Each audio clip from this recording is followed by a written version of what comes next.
Ayan. O, ayan, may customer tayo, si Bossing, tsaka si Madam, no? Ayan, saan po kayo galing? Santa Maria, Bulacan po. Santa Maria, Bulacan. Ayan. Tapos mga kapatid, ayan, shoutout sa mga kapatid natin dyan. Ayan.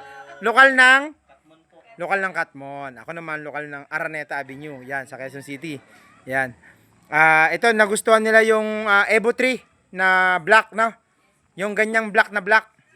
All black. Anong kulay yung, anong kulay yung mags? Planning pa raw po. Ay, planning pa, no? Tsaka yung caliper, dalawa yun eh. Mamimili kayo. Pwede kayo magano sa computer. 'Di ba? Kung ano yung mas maganda talaga sa kanya. Kahit anong kulay yon, basta i-request nyo, lalagay natin. Kahit anong kulay. Doon naman din sa may leather seat cover natin. Ano yun? Kayo na, chat nyo lang din ako. Kasi pag-iisipan pa rin.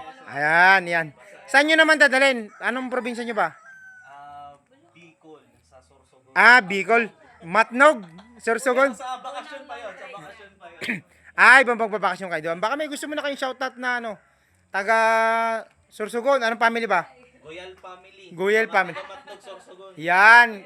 Shoutout sa Goyal family. Yan, nandito sila Bossing tsaka si Madam. Nakipagkasundo po sila sa akin na kukuha sila ng Evo 3. Evo 3 na all black. Yung black natin, ano no? Glossy, no? Yes, boss. Yan, glossy, all black. Yan, okay na po tayo doon, boss. Yes po, okay na, master. 100%. 100%. Wala na ayawan. Wala na. Wala. Laban. Laban. Okay, okay. Thank you po. Thank you. Salamat, Madam, ma'am. Thank you. Okay.